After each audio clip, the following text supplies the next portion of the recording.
Bonjour à tous mes frères et sœurs et à tous mes parents ivoiriens et à tous mes parents africains. Que Dieu vous protège tous. Voilà. Me voilà encore, votre frère Bijou d'Afrique du SLPG. Seul le peuple gagne. Je précise toujours, seul le peuple gagne. Ok. Donc, si aujourd'hui, une fois de plus, je fais encore une vidéo, vous voyez, c'est pour vous exposer ma pensée une fois de plus, ok? Et aussi vous livrer l'inquiétude d'un frère avec lequel j'ai discuté hier, vous voyez? Donc, hier, j'ai discuté avec un frère communément que beaucoup appelleront Djoula, qui, bon, lui-même s'est défini comme un Djoula. Et comme je vous ai déjà précisé qu'à Marseille, nous, Djoula, BT, Dida, tout, on s'entend tous bien. On n'est pas dans les histoires de un tel et un tel. Vous voyez? Donc ce frère, en parlant hier, il me disait de sa bouche que ce que Alassane a fait d'avoir amené Gbagbo à la CPI, il n'aurait pas dû le faire. Que c'est pas bien. Et aussi, il me disait, franchement, ce qui s'est passé à Douekoué, ça a été vraiment un massacre. Qu'il y a eu vraiment un massacre là-bas. Lui-même me disait ça. Il me dit de lui-même, je vais te parler sincèrement, ce qu'ils ont fait dans le pays, les personnes qu'ils ont mis dans la merde, c'est nous. Toutes les personnes comme Ahmed Bakayoko, Chérif Ousmane, Watao et compagnie, les gens qu'ils ont mis dans la merde, c'est nous. Quand il dit c'est nous, il parle de eux et les Djoula qui n'ont rien à voir dans ces histoires de Watao, de Alassane, de Chérif Ousmane et consorts. Il parle de ces gens-là qui n'ont rien à voir dans ces gens d'histoire. Et il me dit, tu vois aujourd'hui, la position dans laquelle ils nous ont mis, c'est que nous-mêmes, nous le savons, que demain, dans l'avenir, qui va arriver un jour tôt ou tard, c'est que quand le FPI va revenir au pouvoir, ou quand une partie qui n'a rien à voir avec le RDR va venir au pouvoir, ça sent l'exil pour tous les Djoulas de la Côte d'Ivoire hors du pays. Parce que ce qu'ils ont fait, c'est de nous avoir mis dans des problèmes que nous-mêmes, nous n'avons pas cherché ni souhaité. Ce qu'ils ont fait, c'est d'avoir créé notre exil dans un futur proche, dans des pays d'ailleurs, d'avoir foutu notre vie paisible en Côte d'Ivoire dans un bain de sang futur, proche qui va arriver, vous voyez. Et quand le frère, il n'est pas si âgé que ça, il doit avoir, je ne sais pas, 27, 28 ans. Mais quand il me disait ça, ça m'a touché et ça m'a fait de la peine. Ça m'a fait de la peine parce que je me dis, oui, c'est vrai, que si on regarde l'horizon de la Côte d'Ivoire, on se demande bien comment va finir cette histoire. Comment va finir cette histoire? Cette violence qu'il y a eu en Côte d'Ivoire, est-ce que ça a été la plus grande violence ou il y en a une plus violente qui va venir par derrière? Car il y a beaucoup de gens en Côte d'Ivoire qui, dans leur coin, sans rien dire, guettent d'un œil gauche tous ses frères Djoula. Vous voyez? C'est ça le problème. Et c'est ça le problème que tous ces gens doivent chercher à arranger maintenant. Vous voyez, on parle des gens qui sont vraiment tristes en Côte d'Ivoire, qui vivent la misère, tout ça, qui sont malheureux. Mais si moi je dois vous dire ma pensée, je pense plus et beaucoup plus que les Ouattao, les Ahmed Bakayoko, les Soro Guillaume, compagnie, sont plus tristes que ces gens-là, au fond de leur cœur. Car ce qui est clair dans le film, que eux-mêmes ne pourront pas changer et qu'ils aimeraient au fond d'eux que ça change, c'est l'avenir qui les attend. Ne croyez pas, si vous voyez Ahmed Bakayoko danser sur des scènes de concert, danser ci et là, à droite à gauche, ne croyez pas. Le sourire qu'il arbore, ne prenez pas ça pour un sourire, car lui-même il sait. Lui-même il sait. Et l'horizon sait. Et son entourage, tous, ils savent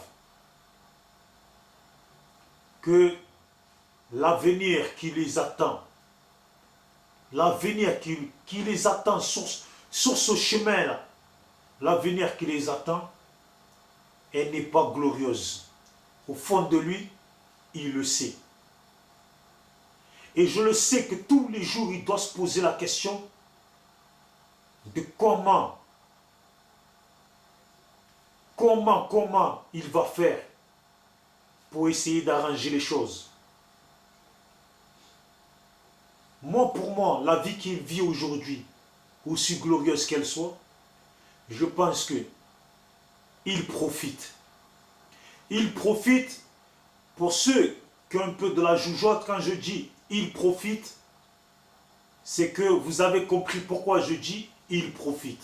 Rajoutez juste la fin. Les Soro Guillaume, les Ouattao, est-ce que vous pensez que ces gens-là, ils ne se posent pas la question? Ils n'ont pas d'inquiétude dans leur tête? Vous pensez qu'ils n'ont pas d'inquiétude dans leur tête?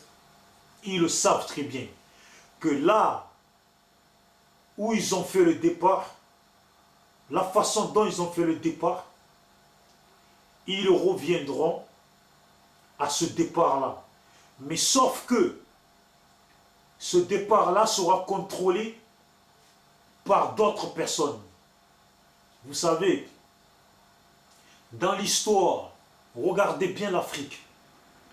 Il n'y a pas une personne qui est venue avec la violence et qui a terminé glorieusement. Je ne sais pas, si je fais des fautes de français, ce n'est pas grave, mais seul le message compte. Paix à son âme, Guy Robert, vous avez bien vu. Dans les autres pays, vous avez bien vu. Moi, je sais qu'ils le savent, et ils le savent. Ils le savent que l'horizon, ça sent, ça pue de la chair pourrie. L'horizon pour eux pue de la chair pourrie. C'est tout ce que j'ai à dire. Moi, personnellement, je ne fais qu'observer, comme beaucoup de gens, j'observe. Moi, je suis en Europe.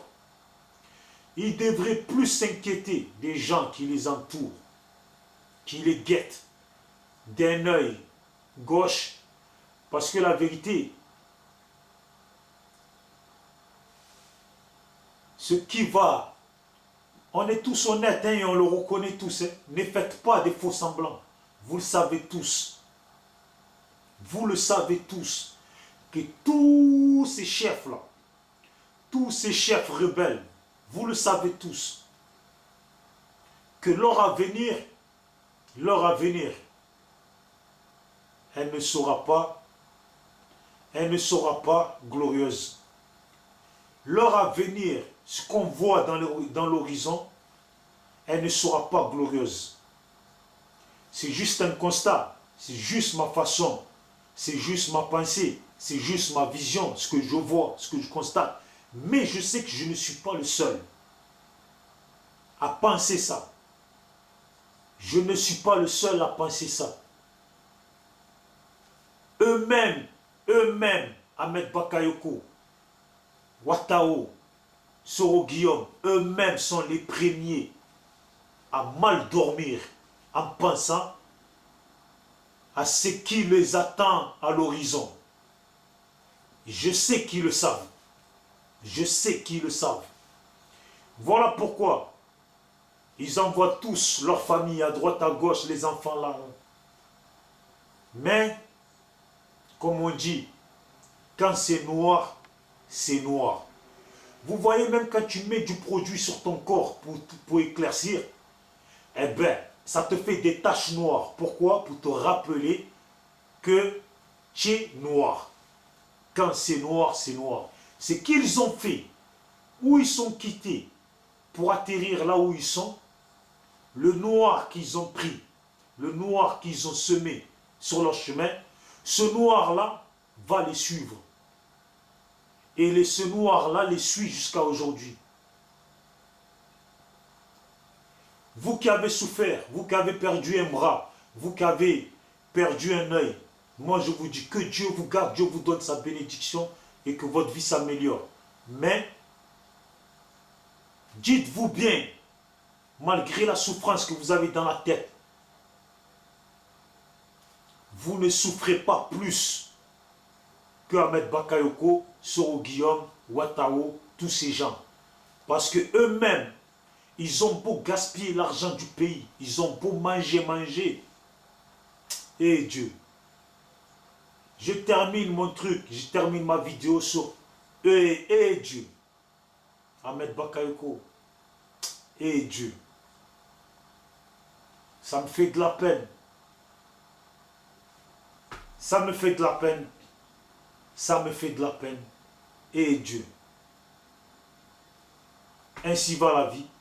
Ce que vous avez commencé,